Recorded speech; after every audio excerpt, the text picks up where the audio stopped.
महाभीमं त्रिपञ्चनयनैर्युतं बाहुभिर्दशभिर्युक्तं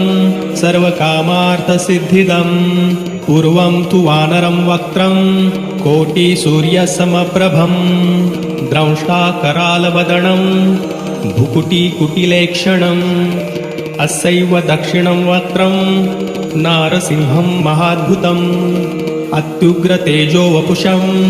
भीषणं भयनाशनं पश्चिमं गारुडं वक्त्रं वक्रतुण्डं महाबलं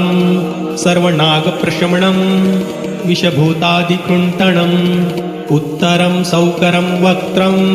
कृष्णं दीप्तं नभोपमं पातालसिंहवेताल ज्वररोगादिकृन्तणम् ऊर्ध्वं हयाननं घोरं दानवान्तकरं परम् येन वक्त्रेण विप्रेन्द्र तारकाख्य